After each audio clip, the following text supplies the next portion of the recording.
పంచాంగ ప్రమాణాలు పెంచుతూ ఈరోజు మన బడ్జెట్, మన హక్కు, మన భవిష్యత్తు ఈ అంశం పైన నేను మాట్లాడాలని భావిస్తున్నాను. ఈ అంశం పైన నేను ఆల్రెడీ కేంద్ర బడ్జెట్ పైన, రాష్ట్ర బడ్జెట్ పైన నేను మీకు సోషల్ మీడియాలో ఆల్రెడీ బడ్జెట్ అవగానే, సెషన్స్ అవగానే నేను వాటిని మీ దృష్టికి తీసుకురావడం సోషల్ మీడియాలో. బడ్జెట్ ఎలాకేషన్ ముందే ఆంధ్రప్రదేశ్ మాల ఉద్యోగుల సంఘంగా బడ్జెట్లో మా వాటా ఎంతని ప్రభుత్వానికి కూడా ఒక మెమోరాండం సమర్పించడం జరిగింది. కానీ ఏమి చేసినా ఈ ప్రభుత్వానికి చట్టబద్ధంగా వ్యవహరించడం కానీ, ప్రజా సంఘాలను గౌరవించడం కానీ ఈ యొక్క రాష్ట్ర ప్రభుత్వానికి కానీ, గతంలో రాష్ట్ర ప్రభుత్వానికి కానీ లేదు. గత ప్రభుత్వమైనా ఈ ప్రభుత్వమైనా, ఇందాకనే డాక్టర్ ఉప్పిలేటి దేవిప్రసాద్ గారు చెప్పారు, 2011 సెన్సస్ లెక్కలు తీసుకొని మొన్న కూడా మనకి అంచనా వేసి అలాట్మెంట్ జరిగింది. దాదాపు 15 సంవత్సరాల్లో జనాభా తమాషా ప్రకారం లెక్కించాలంటే అదనంగా కనీసంగా 1,00,000 కోట్ల పైగా షెడ్యూల్ క్యాస్ట్, షెడ్యూల్ ట్రైబ్ నష్టపోయింది.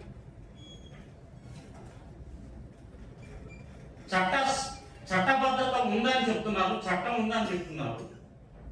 ఒక చట్టం అంటే దాన్ని అమలుపరచకపోతే శిక్ష కూడా ఉండాలి. శిక్ష లేని చట్టం నిరుపయోగం. మీకు రైట్ టు ఇన్ఫర్మేషన్ యాక్ట్ అని 2009లో ఉంది, right to education act, RTE.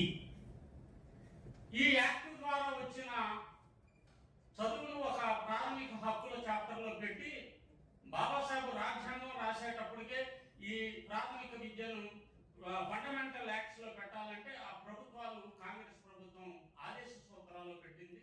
దాన్ని 2009లో వాయిస్ ఉన్న మనకి బయట వాయిస్ లేని వాళ్ళు ఇష్టం వచ్చినట్లు నడుపుతా ఉన్నారు. ఒక అంబటి రాంబాబు గారికి వాళ్ళ ఇంటి పైన దాడి జరిగితే మొత్తం రాష్ట్రం అంతా కథలు వచ్చింది. దాడి జరిగితే మనవాళ్ళు 30 మంది చదివితే ఓదార్పు యాత్రలు ఉండవు, పరామర్శలు ఉండవు, ఎఫ్ఐఆర్ కూడా కట్టడం. ఎఫ్ఐఆర్ కట్టడానికి ప్రైవేట్ కంప్లైంట్స్ చేసుకునే పరిస్థితికి మన వాళ్ళందరూ వెళ్ళిపోయారు ఆల్రెడీ. ఒకవేళ చట్టం ద్వారా చేయించా, ఎందుకంటే న్యాయ వ్యవస్థ కూడా అలాగే కన్విక్షన్ రేటు కేవలం 10% ఉంది. ఇప్పుడు ఎస్సీ ఎస్టీ 100 కేసులు రికార్డ్ అయితే అందులో 10 కేసులు మాత్రమే కన్విక్షన్ ఉంది. 90 కేసులు కోర్టుల్లో లేచిపోతాయి. అసలు ఏంటి ఈ పరిస్థితి? కారణం ఏంటి? నేను మేము ఆలోచించి దీనికి ఏదన్నా ఒక ఇదంతటికి కారణం ఏంటంటే మనం నిర్ణయాధికారం, రాజ్యాధికారం మనం లేదు బట్టి ఇదంతా దొరుకుతుందని భావించి నాకు తెలిసిన మిత్రులు పవన్ చంద్రరావు గారిని, విజయ్ కుమార్ గారు, ఇలా నలుగురు ఉంటే ప్రభుత్వంలో ఒక ప్రెషర్ వస్తుంది, వీళ్ళు సమాయత్తం అవుతున్నారు అని అంటే వాళ్ళిద్దరు నిన్న రాలేదని చెప్తున్నారు. ఇవాళ మీటింగ్ పెట్టుకొని నిన్న చెప్తున్నారు. నాకు రోజు వాళ్ళతో మాట్లాడుతున్నాను. మరి వాళ్ళు ఏం ఆశించి ఎందుకు వస్తానన్నారు, ఎందుకు రాలేదని అంటున్నారో నాకు అర్థం కాదు. మన ఆఫీసర్స్ అది నేను వాళ్ళ అపాయింట్మెంట్ ఒక 15 రోజుల క్రితం తీసుకున్నాను. రోజు వాళ్ళతో సోషల్ మీడియా ద్వారా వాళ్ళ యొక్క ఫోటోలు వాళ్ళకు కూడా షేర్ చేస్తున్నాను పర్సనల్. నిన్న ఇవాళ మీటింగ్ పెట్టుకొని డిసప్పాయింట్మెంట్ చేయడం కదా, ఇది మా యొక్క వ్యక్తిగత భేషజాల కోసమో, మా మెహర్బానీ కోసమో చేస్తున్నామా? ఇది మనం ఏ సమాజం నుంచి అయితే వచ్చామో ఆ సమాజాన్ని ఐక్యం చేయడానికి, ఆ సమాజ సమస్యల్ని ప్రభుత్వం దృష్టికి తీసుకువెళ్ళడానికి ఇలాంటి ఇంటలెక్చువల్స్ టీవీ రమేష్ గారు లాంటి వారితో ఒక డ్రాఫ్ట్ తయారు చేయించి దాన్ని ప్రజల దగ్గరికి తీసుకువెళ్ళడానికి, ప్రభుత్వానికి ఇవ్వడానికి కోసమే ఇది ఆలోచింపబడింది. అంతేగాని మేము అవటానికో మేము లైమ్ లైట్లోకి రావటానికో కాదు. ఇంతమంది వచ్చారు, సంతోషం, జై భీమ్. అంటే మన బడ్జెట్, మన హక్కు, మన భవిష్యత్తు నినాదం కేవలం నినాదం కాదు. ఈ నినాదం వెనుక ఒక గొప్ప సత్యం ఉంది. ఎందుకంటే ఒక సమాజం యొక్క భవిష్యత్తు దాని బడ్జెట్ కేటాయింపుల ద్వారా నిర్ణయించబడుతుంది. బడ్జెట్ అనేది కేవలం ఆర్థిక పత్రమే కాదు, అది ఒక ప్రభుత్వపు సామాజిక దృష్టికోణాన్ని ప్రతిబింబించే అర్థం. రిజంబ్లెన్స్, సమాజం ఎలా ఉంది, ఇందులో అణచివేయబడుతున్న బీసీ, ఎస్సీ, ఎస్టీ, మైనార్టీలు ఏ విధంగా సామాజికంగా ఎంత తీవ్రంగా అణగదొక్కబడుతుందో ఆ బడ్జెట్ పత్రాన్ని చూసి సమాజం, ప్రభుత్వం తెలుసుకోవాలని బడ్జెట్ అనేది ఉంది. బడ్జెట్ నిర్వచనం అది. 3,32,205 కోట్ల రూపాయలు. దాంట్లో నాన్ ప్లాన్ ఇందాక చెప్పారు, వాటిని దృష్టిలో పెట్టాలని. కానీ నా సోషల్ మీడియా మెసేజెస్ని మీరు ఎవరైనా ఫాలో అవుతుంటే దాని పర్టికులర్స్ అన్ని కూడా సమగ్రంగా దాంట్లో రాసి ఎవరైనా ఫాలో అవుతున్నారంటే వాట్సాప్ గ్రూప్స్లో, ఫేస్బుక్లో కానీ. Okay, thank you. అంటే ఆ విషయాలు నేను లోనికి వెళ్లకుండా ఈ సప్లాన్ స్పెషల్ కాంపోనెంట్ ప్లాన్గా మారిన దాన్ని మనం ఆర్టికల్ 38, ఆర్టికల్ 39, 46 ప్రకారం మన అభివృద్ధి బాధ్యత ప్రభుత్వానిదని డాక్టర్ బాబాసాహెబ్ అంబేద్కర్ చెప్పారు. జై భీమ్.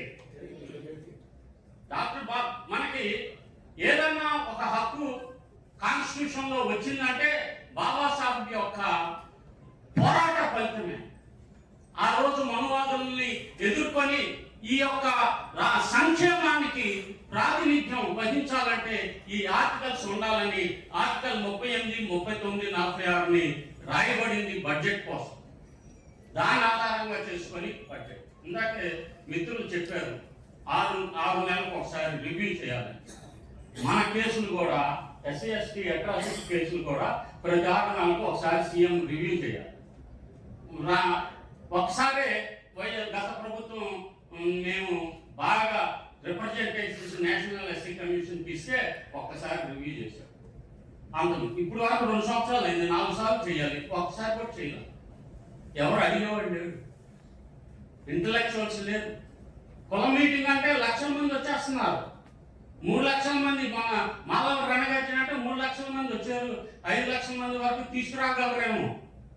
28 సంక్షేమ స్కీములు రాజ్యాంగబద్ధమైనవి, సప్లాన్కి లోబడి, స్పెషల్ కాంపోనెంట్కి లోబడి అమలుపరిచే ఈ స్కీములు రద్దు అయితే ఎందుకు రోడ్డు మీద మనం రాము? మన మెహర్బానీ కోసమేనా మనం ఇవన్నీ చేసేది? మన వాళ్ళు చదువు లేకుండా, అవకాశాలు లేకుండా ఎంత నిర్వీర్యమైపోతున్నారు. మీరు ఏ విదేశాల పర్యటనకు వెళ్ళినప్పుడు అందులో ఎస్సీ ఎస్టీలు ఎవరు కూడా, బీసీలు కూడా ఉన్నారు. వాళ్ళు వెళ్ళి విదేశాలకు వెళ్ళి వాళ్ళతో ఈ ఏమంటారు అగ్రిమెంట్స్ కుదుర్చుకుంటారు కదా, అప్పుడు ఫైనాన్షియల్ అగ్రిమెంట్స్, ఎంఓయూ, వాటిలో మన ఆఫీసర్స్ని తీసుకెళ్తాం. ఇందాక అనిల్ గారు చెప్పారు సహజ వనరుల గురించి. విదేశాల నుంచి వచ్చే పెట్టుబడుల్లో కూడా మన వాటా ఎంత అంటే అసలు జీరో. ఏ విధంగా సహజ వనరుల్లో మన వాటా జీరోనో విదేశాల నుంచి వచ్చే పెట్టుబడిలో కూడా జీరో. ఆ పెట్టుబడే కాదు, దాంతో పాటు వచ్చే ఉద్యోగ అవకాశాలు కూడా జీరో. ఈరోజు ఆంధ్రప్రదేశ్లో మొత్తం ఆంధ్రప్రదేశ్ ప్రభుత్వ ఉద్యోగుల సంఖ్య 10 లక్షలు. అందులో ఈ రోజుకి కేవలం 5 లక్షల మంది ప్రభుత్వ ఎంప్లాయీస్, పర్మనెంట్ ఎంప్లాయీస్ ఉన్నారు. 5 లక్షల మంది అవుట్ సోర్సింగ్ ఉన్నారు.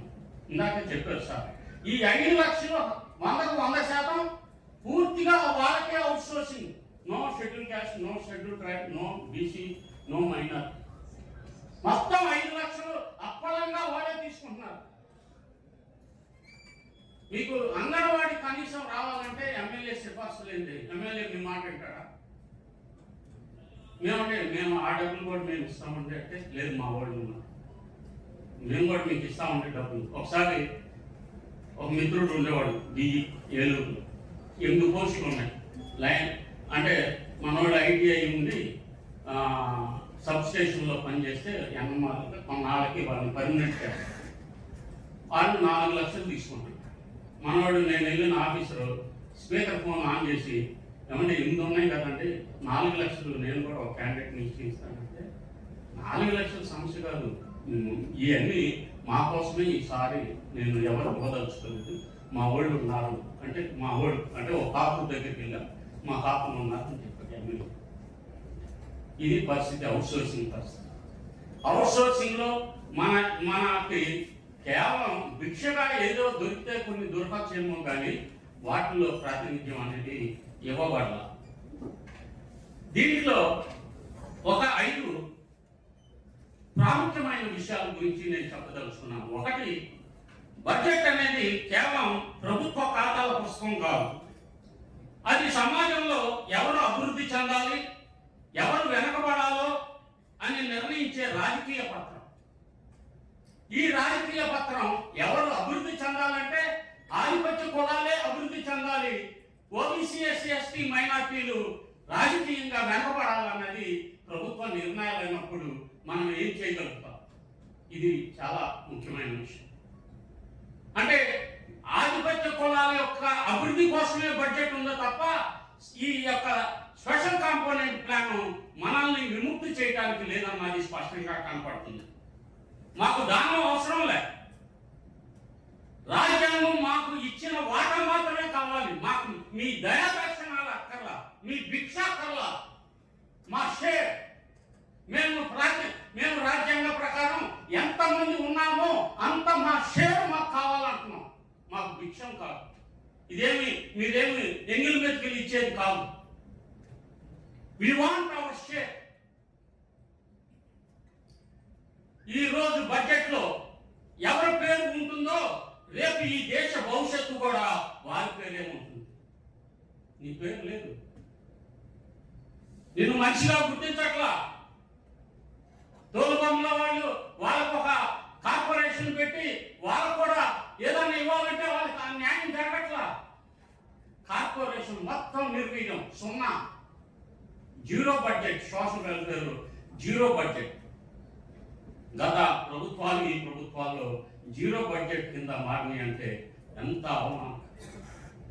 ఇందాకే సోదరులు చెప్పారు ఒక అంశం గురించి, తల్లికి వందనం.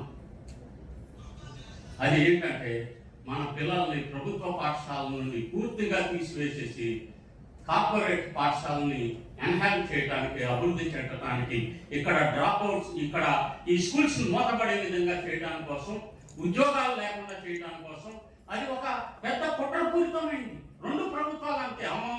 అమ్మ తల్లి వందనం కానీ అమ్మ ఒడి,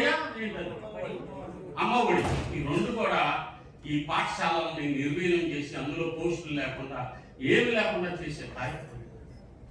దానికోసం బడ్జెట్ అంటే ఎస్సీ స్పెషల్ కాంపోనెంట్ ప్లాన్ దేనికి తయారైందంటే రోడ్లు వేయడానికి, ట్యాంకులు కట్టడానికి, వ్యక్తిగత అభివృద్ధి కోసం కాదు. ఇందాకే చెప్పారు, ఒక పొక్కలైన్స్ కానీ ఇప్పుడు రెల్లి కార్పొరేషన్ కానీ పెట్టి వాళ్ళకి ఎక్కువ మంది శానిటరీ వర్కర్స్ ఉంటారు. శానిటరీ ట్యాంక్, సెప్టిక్ ట్యాంక్ అని ఉంటారు. అది 25 లక్షలు. 25 లక్షల మందికి ఒక గ్రూప్ చేసి ఒక 5గురిని వాళ్ళకు ఒక సెప్టిక్ ట్యాంక్ ఇచ్చేస్తే దాంట్లో వాడు హ్యాపీగా వాళ్ళ లైఫ్ వెళ్ళిపోతుంది. కానీ ఇక్కడ ఏం జరుగుతుందంటే 25 లక్షల లోన్ ఇచ్చాడు. ఎవరికి ఇచ్చాడు? రెడ్డికి ఇచ్చాడు. అందులో రెల్లి కులస్తులు ఎక్కడ ఉన్నారంటే రోజువారీ కూలీలుగా 500 రూపాయలకి ఆ ట్యాంక్ మీద పనిచేసేవాళ్ళు. కనుక రేపటి భవిష్యత్తు మనది అని అంటానికి ఆ బడ్జెట్ లో మన పేరు లేదు. తర్వాత దళితులపై దాడులు, ఇదే చాలా గొప్ప. జవహర్ ఉన్నాడు కదండి, ఎస్సీ కమిషన్, పూర్తిగా పక్షపాత ధోరణి. నాలాంటి case, no recommendation, no case. Anitha no, అది మాదైనా మాదికైనా అనితకైతే అసలు నో. హోమ్ మినిస్టర్గా ఆడ ఎవడన్నా అవని, ఆమెకైతే లేదు. వీడికైతే, ఈ జవహర్ గారికి అయితే వీడికి ఎస్సీ మాదిగ అయితేనే కొద్దిగా చేస్తాయి, లేదంటే అది కూడా లేదు. అంటే అన్నిటికీ చేయండి. తెలుగుదేశం ఒత్తిడి అంటే తెలుగుదేశాన్ని కాపాడటం కోసమే ఈయన ఉన్నాడు.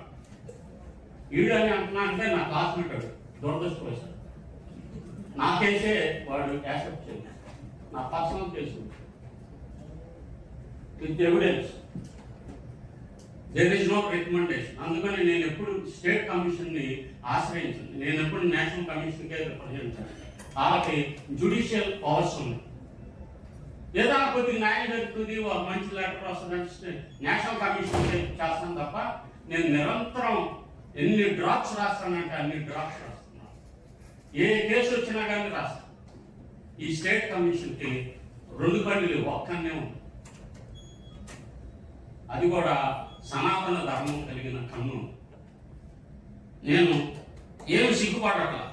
కనుక డాక్టర్ అంబేద్కర్ మనకు ఒక మార్గం చూపించారు. ఎడ్యుకేట్ అవ్వం, పోరాటం చేయం, సంఘటితం కాము. ఈ 3 చేయకుండా బాబాసాహెబ్ యొక్క అల్టిమేట్ గోల్ ఏంటి? What is his ultimate goal? మీకు విద్యావంతులకు ఇచ్చింది ఏంటంటే you want to see his people as rulers of this country. ఆయన తన ప్రజలను పాలకులుగా చూడాలనుకుంటే నువ్వు బానిసలుగా బతుకుతున్నావేంటి? బానిసగా ఉండటమే నీకు ఇష్టంగా ఉందా? చెంచాయుగం చదువు. చెంచాయుగంలో నువ్వు ఏ విధంగా బానిసత్వంగా నుంచుంటున్నావు? నువ్వు పోటీ చేస్తుంది ఆధిపత్య కులాలను గెలిపించడానిక? నువ్వు పార్టీ పెట్టుకున్నది ఆధిపత్య కులాలని విజయం కోసం, ఓట్లు చేర్చడానికి కోసం నువ్వు పెట్టుకున్నావు ఆ పార్టీ. ఈరోజు రండి మీరు republican party of India Babasaheb మున్మనోడు సుజిత్ అంబేద్కర్ ఆర్ఎస్ఎస్ ఆఫీసుల మీద దాడులు చేస్తానికి పిలిపిస్తున్నారు. ప్రకాష్ అంబేద్కర్ కొడుకు, ఏకైక కొడుకు, బాబాసాహెబ్ వారసత్వాన్ని కొనసాగించడానికి most powerful leader and dynamic leader. అరే మనకు ఒక పార్టీ, ఈ పార్టీ ద్వారా ముందుకు తీసుకెళ్దాం ఒక సిద్ధాంతాన్ని. ఇదే కాదు, మనం కేవలం రిప్రజెంటేషన్స్ ఇవ్వడమే కాదు, మనం ఇంకా ఏం చేయాలో చూస్తాం. ఇప్పుడు జరుగుతున్నంత బడ్జెట్లో బుక్ అడ్జస్ట్మెంట్ అంటే పేపర్ మీద మనకి ఇంత అని అడ్జస్ట్మెంట్ చేస్తాం. ఆ అడ్జస్ట్మెంట్ చేసే నైపుణ్యత ఇప్పుడున్న ఆఫీసర్స్. 28 సంక్షేమ స్కీములు రద్దు ఎవరితో చేయించాడు జగన్మోహన్ రెడ్డి తెలుసా? మనోడితోనే. అందుకనే మనం పిలిస్తే వాళ్ళు రాదు మీటింగ్లకి, ఎక్కొడతా ఉంటారు, వాళ్ళకి తెలుసు. మళ్ళీ ఈ రోజున ఒక 10 మంది ఐఏఎస్ పోస్టింగ్స్ లూప్ లైన్లో పెట్టేశారు. 100 మంది పోలీస్ ఆఫీసర్స్ని ఏమంటారు విఆర్లో ఉంచారు. ఒక గ్రూప్ 1 సర్వీసెస్ సంబంధించిన వాళ్ళని ఒక 40 మందిని కూడా అలాగే లూప్ లైన్లో ఫోకల్ పాయింట్స్ దాంట్లో ఉంచారు. ఎందుకంటే వాళ్ళు ఎప్పుడు కూడా ఏ ప్రభుత్వం వస్తే ఆ ప్రభుత్వానికి చట్టం వాయించారు. నువ్వు వెళ్తే నీ పని చేయడు, నువ్వు వెళ్తే నీ సమస్య ఉందంటే పని చేయరా. అసలు మన సోషల్ మీడియా గ్రూప్లోనే ఉండరు. వాడు అనుకుంటా ఉంటాడు ఆఫీసర్, మనవాళ్ళని అనుకోవట్లేదంటే ఎందుకంటే ఇంకా సుదర్శన్ గారు ఇంకా వివక్షత ఇవన్నీ ఉంటారు. ఎక్కడ ఉందండి? అంత హ్యాపీగా ఉన్నట్టు చూస్తారు. అంటే నీ కళ్ళకి ఏమొచ్చిందంటే కులతత్వం వచ్చింది, మతతత్వం వచ్చింది. నీకు ఎవడు నావాడో ఎవడు బయటవాడో శత్రువో తెలియట్లేదు. ఎంత అన్యాయం జరుగుతుందో చూడలేకపోతున్నాం. కనీసం సోషల్ మీడియా గ్రూప్లో స్లీపర్స్ లాగా కూడా ఉండటానికి ఇష్టపడవు. ఎవడన్నా పెట్టాడు అనుకో నేను గ్రూప్లో, నువ్వు ఆఫీసర్ అని మనం దాంట్లో ఉంటాడండి మన ఉద్యోగాలు పోతాం. నువ్వు రెడ్డి గ్రూప్లోనూ తమ గ్రూప్లోనూ ఉండాలి. ఎప్పుడు వాడికే చడతలు వాయించాలి. ఇది కరెక్ట్గా ఉండదు. కనుక నీటి పథకాలు ఇలాంటి పనుల్లో ఎస్సీ ఎస్టీ పథకాలను చూపిస్తున్నారు, కానీ వ్యక్తిగతంగా డెవలప్మెంట్ అవడానికి మన వాళ్ళకి అవకాశం ఉండట్లేదు. కనుక నేను సూచించేది చివరిగా ముఖ్యమైన పాయింట్ ఏంటంటే మన బడ్జెట్, మన హక్కు, మన భవిష్యత్తు, సమాజ అభివృద్ధికి కావాలంటే ఇలాంటి మీటింగ్స్ ప్రతి జిల్లాలో ఏర్పాటు చేయాలి. దీన్ని మరింతగా ముందుకు తీసుకువెళ్ళాలి. మనకి ఇంకా ఈ యొక్క అంశం మీద బాగా మాట్లాడేవాళ్ళు ఎవరన్నా ఉంటే వాళ్ళని ఇంకా మనం చైతన్యపరిచి ముందుకు తీసుకెళ్ళడానికి ఈ అవకాశం నాకు ఇచ్చినందుకు నేను తప్పనిసరిగా ఉద్యమం చేయాలి. యాజిటేషన్స్ చేయకుండా మన ఉద్యమాలు ముందుకు మనోళ్ళందరూ 4 గోడల మధ్య ఎగదీసేస్తారు. అరే విజయవాడ రమ్మంటే ఒక్కడు రాడు, ఎంతమంది వచ్చారు కదా. విజయవాడ ఒక ధర్నా చేద్దామంటే ప్రమోషన్లో రిజర్వేషన్ కోసం ఇంప్లిమెంట్ రాదు. మళ్ళీ శత్రువులుగా నేర్పిస్తారు యూటీఎఫ్లు వాళ్ళు ఆ మాత్రం వెళ్ళిపోతూ ఉంటారు. 2 రోజులైనా 3 రోజులైనా వెళ్ళిపోతా ఉంటారు. అరే షెడ్యూల్ కాస్ట్ షెడ్యూల్ ట్రైబ్కి ప్రమోషన్లో రిజర్వేషన్ ఎందుకు ఇవ్వరు? 200 రాష్ట్ర పాయింట్లు పెట్టి ఎందుకు మన ప్రాతినిధ్యాన్ని తగ్గించారు? డిఎస్సిలో మన ఉద్యోగాలు ఎందుకు మనకి సరిపడుకున్నంత రాలేదు? 150 కేసులు ఉన్నాయి హైకోర్టులో డిఎస్సిలో అవకతవకల మీద. మరి ఎక్కడ న్యాయం జరుగుతుంది? షెడ్యూల్ ట్రైబ్ వాళ్ళు అయితే అసలు మాకు వేరే ఆర్గనైజేషన్ ఉందండి, మేము మీతో కలం, మేము వేరు అనుకుంటాం. ఏం వేరు? మీకు వేరే ఉండి ఏం సాధించారు? ఉన్న వాళ్ళే ఏం చేయలేకపోతున్నాం. మనం విడిపోతే ఏం చేయగలుగుతాం? ఇందాకే కదా టీవీ రమేష్ గారు ఇలా కాదు ఐక్య కూటమి కావాలని ఉంది. కనుక ఓబీసీ ఎస్సీ ఎస్టీ ఐక్యత వర్ధిల్లాలి, ఓబీసీ ఎస్సీ ఎస్టీ మైనార్టీల ఐక్యత వర్ధిల్లాలని చెప్పి తెలియజేస్తూ ఈ అవకాశం ఇచ్చినందుకు నమోదుగా